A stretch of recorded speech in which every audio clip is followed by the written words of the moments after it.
ഞാൻ കൃഷി ചെയ്ത് എടുത്ത സാധനങ്ങൾ. കൂട്ടുകാരെ, നമുക്ക് വിഷുവിന് കണി വയ്ക്കാൻ വേണ്ടി ഞാൻ നട്ടു വളർത്തിയ സാധനങ്ങൾ പറിച്ചെടുക്കുന്നതാണ് ഇന്നത്തെ വീഡിയോ. എൻ്റെ വീഡിയോ ഇന്ന് എല്ലാം ഞാൻ കൃഷി ചെയ്തെടുത്തതാണ് ഞാൻ ഇന്ന് വീഡിയോ എടുക്കുന്നത്. ഞാൻ നട്ട ഐറ്റങ്ങൾ തന്നെയാണ്. അപ്പം ആദ്യം ഞാൻ നട്ടത് കൃഷിഭവനിൽ നിന്ന് കിട്ടിയ കത്തിരിക്കായാണ് പറിച്ചെടുക്കുന്നത്. എല്ലാം ധാരാളം കാ പിടിക്കുന്ന ഐറ്റമാണ് ഈ കത്തിരിക്ക. അത് നല്ല ഒരു പരിചരണം വേണ്ട, നല്ലതായിട്ട് കായ്ക്കും. ആ കത്തിരിക്കയാണ് ഇത്. പിന്നെ അത് കഴിഞ്ഞിട്ട് നമുക്ക് തക്കാളിയെല്ലാം നേരത്തെ പറിച്ച് കഴിഞ്ഞ് ഇനി ചെറുത് മാത്രമേ അതിലുള്ളൂ. വലുത് വേറെ ഞാൻ ഇപ്പം ഞാൻ നട്ടു വെച്ചിട്ടുണ്ട്. ഇപ്പം ഇത് ലാസ്റ്റിൽ ഉള്ള ചെറിയ തക്കാളിയാണ് ഈ ഐറ്റം. ഇപ്പം ഞാൻ നട്ടു വെച്ചിട്ടുണ്ട്. ഇതിനൊക്കെ തീർന്ന് ഇനി അടുത്ത് വെണ്ട, കുമ്പം വെണ്ട, ചുവപ്പ് കളറാണ് വെണ്ട. ഇപ്പം വെള്ള ഞാൻ നട്ടു വെച്ചേക്കാണ്. ഇനി ഇത് കോട്ടാറൻ കത്തിരിക്കയാണ്, അത് ഒരു പഴയ മൂട്. പിന്നെ പാവയ്ക്കയും നേരത്തെയൊക്കെ പറിച്ചിട്ട് തീർന്നു. വള്ളിയെല്ലാം ഇപ്പം തയ്യൽ വെച്ചിട്ടുണ്ട്. അതിൽ 2 പാവയ്ക്കേ ഉള്ളൂ. ആ വള്ളി തീർന്നു, അതിലില്ല. ഇനി അടുത്തത് മുളക് പറിച്ച് തുടങ്ങണേ ഉള്ളൂ. എരിയ മുളകാണ്. ഇപ്പം 2 പറിച്ചതും പരുവായില്ല, പിഞ്ചാണ്. കരിവേപ്പില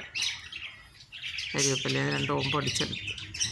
ചെറുത്തെടുക്കരുത്, ഇതുപോലെ കൊമ്പൊടിച്ചെടുക്കണം, എങ്കിലേ തെളുത്ത് വരുള്ളൂ.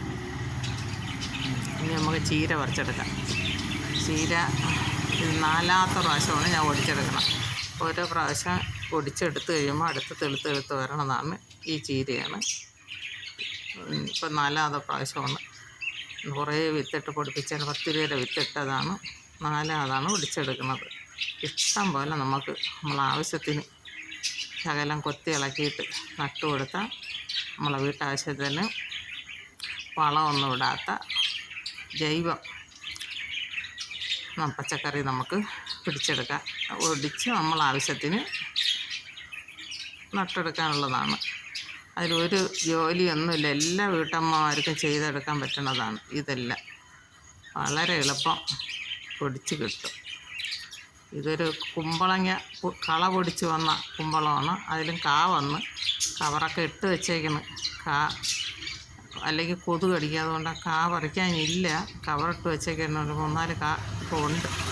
എല്ലാം ഞാൻ പൊതിഞ്ഞ് നിർത്തിയേക്കുകയാണ്. ഇത് കഴിഞ്ഞ വർഷം നട്ടേൻ്റെ വിത്ത് വീഴുന്ന കള പൊടിച്ചതാണ് ആ പച്ചച്ചീര.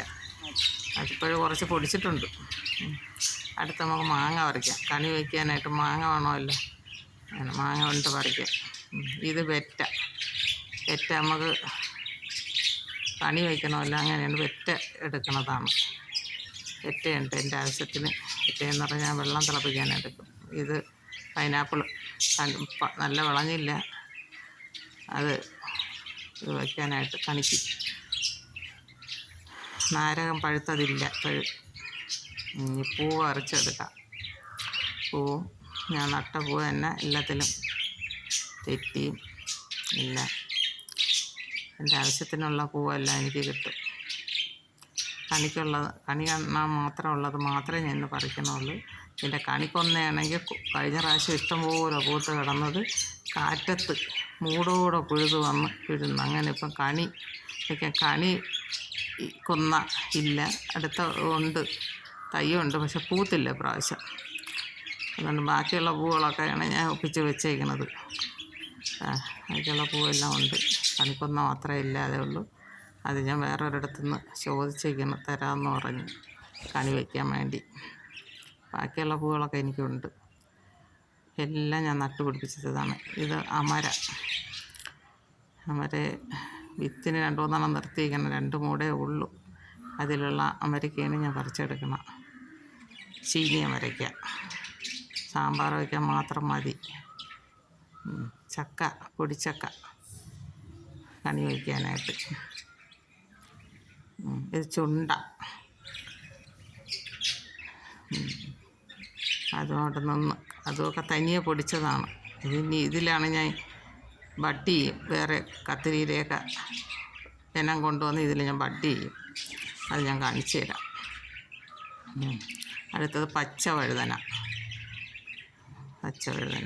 പിന്നെ മാങ്ങ ഞാൻ പറിച്ച് എല്ലാം കണിക്കുള്ള സാധനങ്ങളൊക്കെ എല്ലാം ഒപ്പിച്ച്. കപ്പയ്ക്ക പറിക്കാനുണ്ട്, കപ്പയ്ക്ക പറിക്കാം.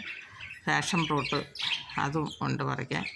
ബാക്കിയൊക്കെ എനിക്ക് ഫ്രൂട്ട്സ് ഐറ്റമൊക്കെ കടയിൽ നിന്ന് വാങ്ങിക്കണം. ബാക്കിയെല്ലാം ഞാൻ കണി വയ്ക്കാനുള്ള ഐറ്റങ്ങളെല്ലാം ഒപ്പിച്ച്. പറങ്ങേണ്ടിയില്ല, അതൊരു കൊച്ചു തയ്യേ ഉള്ളൂ. എല്ലാം ഒപ്പിച്ചിട്ടുണ്ട്. എനിക്ക് കണിക്കുള്ള